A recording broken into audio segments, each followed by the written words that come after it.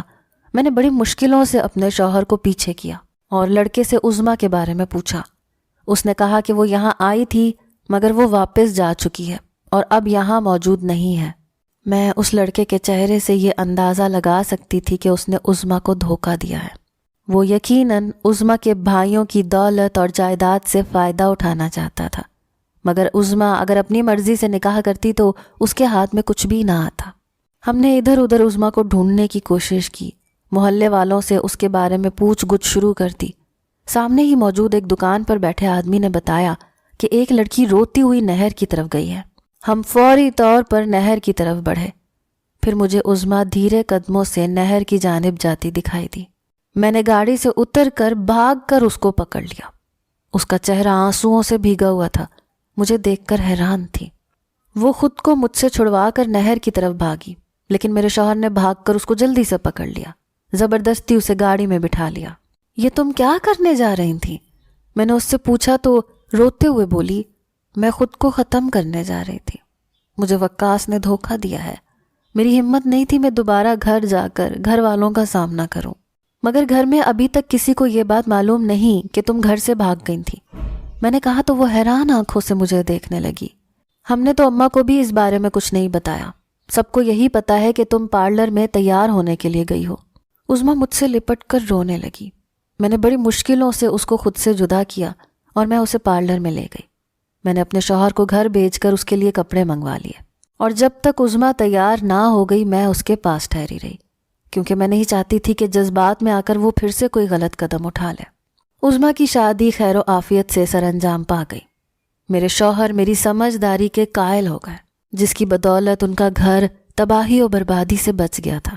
اس دن اگر ہم بر وقت وہاں پر نہ پہنچتے، عظمیٰ نہر میں کود کر اپنی جان دے دیتی، تو شاید اس گھر میں دوبارہ کبھی خوشی کے شادیانے نہ بج پاتے۔ میں نے عظمیٰ کا راز اپنے سینے میں دفن کر لیا اور کسی کو اس کی کانوں کان خبر نہ ہونے دی۔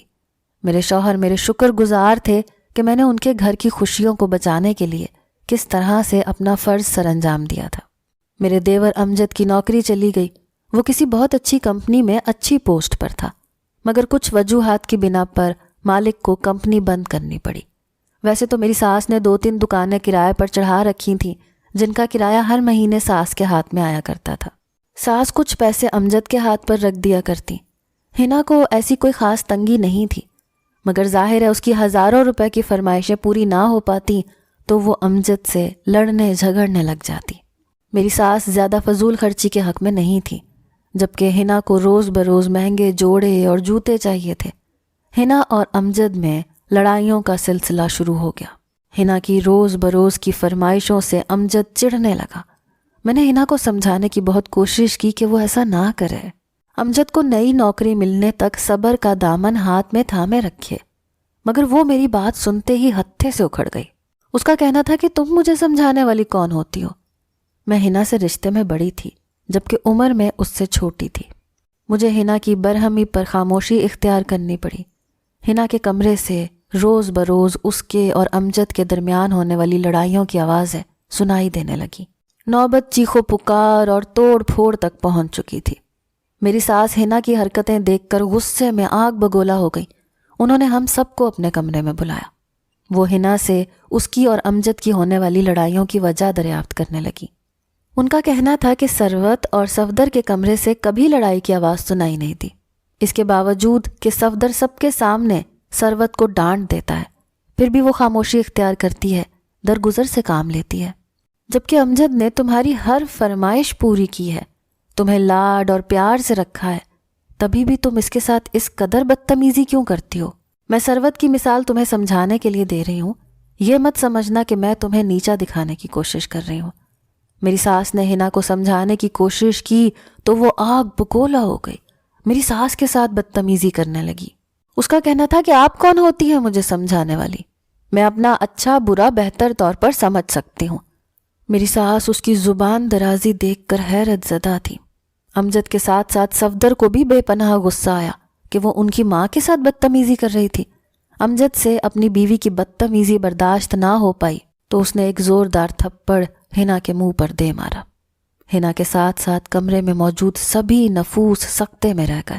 ہنا سکتے سے نکلی تو امجد کو گالیاں دیتی ہوئی کمرے سے باہر بھاگ گئی اور اپنا سامان پیک کر کے گھر چھوڑ کر چلی گئی۔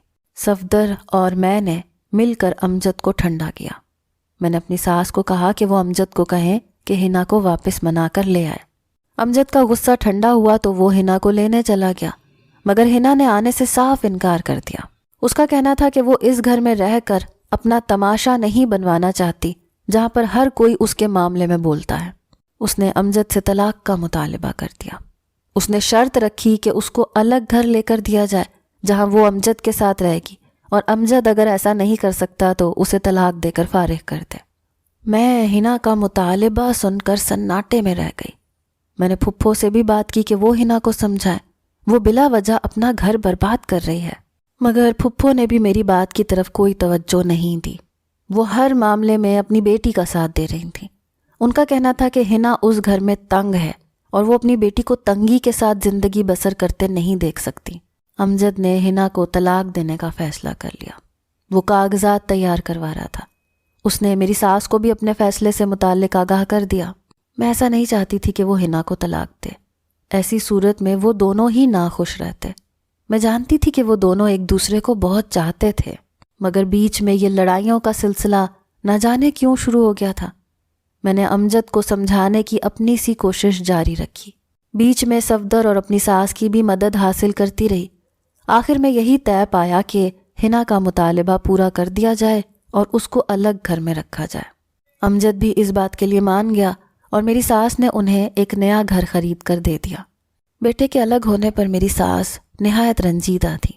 میں نے ان کی خوب ہمت بڑھائی اور ان کو سمجھانے میں اہم کردار ادا کرتی رہی۔ میری نند شادی کے بعد اپنے شوہر کے ساتھ باہر ملک جا چکی تھی۔ وہ کچھ عرصے بعد ملنے کے لیے آئی تو وہ بہت خوش تھی۔ اس نے میرے دونوں ہاتھ پکڑ لیے، میرا شکریہ ادا کرنے لگی کہ آپ کی بدولت یہ سب ممکن ہوا، ورنہ میں تو وقاص کے پیچھے اپنی زندگی برباد کرنے چلی تھی۔ اس کا شوہر بہت اچھا انسان تھا اور اسے بہت اہمیت اور احترام دیا کرتا تھا۔ ہنا کو بھی کچھ عرصے کے بعد اپنی غلطی کا احساس ہو گیا۔ وہ میری ساس سے معافی مانگنے چلی آئی۔ ہنا اور امجد اپنی زندگیوں میں خوش تھے، ہنسی خوشی زندگی گزار رہے تھے۔ وہ ہر اہم موقع پر ہمارے گھر چلے آتے اور میں ان کے لیے کھانے کا اہتمام کرتی، اور اس طرح سب لوگ مل جل کر بیٹھتے۔ میری ساس کا کہنا تھا کہ انہیں میرے انتخاب پر فخر ہے، کیونکہ میں نے اپنی سمجھداری کے باعث اس گھر کو مزید خوشیوں سے بھر دیا تھا اور گھر کو توڑنے کے بجائے جوڑنے میں اہم کردار ادا کیا تھا۔ میرے شوہر کو بھی اپنی غلطی کا احساس ہو گیا تھا۔ وہ جب میرا مقابلہ اور موازنہ دوسری عورتوں سے کیا کرتے تو اب انہوں نے ایسا کرنا چھوڑ دیا تھا۔ وہ سمجھ گئے تھے کہ اچھی اور کامیاب ازدواجی زندگی گزارنے کے لیے بیوی کا شوخ و چنچل اور خوبصورت ہونے کے بجائے سمجھدار ہونا زیادہ ضروری تھا۔ اللہ نے مجھے اولاد کی نعمت سے نوازا تو میری زندگی مکمل ہو گئی۔ میں 2 بیٹوں کی ماں بن کر اپنے رب کی بے حد شکر گزار تھی۔ میں نے اپنے اخلاق، سمجھداری اور صبر سے اپنے شوہر کا دل جیت لیا تھا۔ میں نے اپنے بچوں کی تعلیم و تربیت میں بھی کوئی کمی نہیں چھوڑی۔ میرے شوہر نے میرا پورا ساتھ دیا۔ وقت پر لگا کر اڑ گیا۔ آج میرا بیٹا CSS کا امتحان پاس کرنے کے بعد اعلیٰ عہدے پر برسر اقتدار تھا، جبکہ میرا دوسرا بیٹا ڈاکٹر بن گیا تھا۔ میں نے اپنے بیٹوں کے لیے بہوؤں کی تلاش شروع کی تو مجھے اپنی زندگی کی کہانی یاد آ گئی کہ کس طرح میں نے اس گھر سے اپنی زندگی کی شروعات کی تھی، جب میں دلہن بن کر اس گھر اور اپنے شوہر کی زندگی میں قدم رکھا تھا، اور اپنے شوہر کی انچاہی بیوی بن گئی تھی، مگر وقت نے ایسی کایا پلٹی کہ اب وہی شوہر میرے پاؤں دھو دھو کر پیتے ہیں۔ میں اپنے رب کی بھی شکر گزار ہوں۔ اگر آپ کی نظر میں میرے بیٹوں کے لیے کوئی سلجھی ہوئی سمجھدار لڑکی ہو تو مجھے ضرور بتائیے گا۔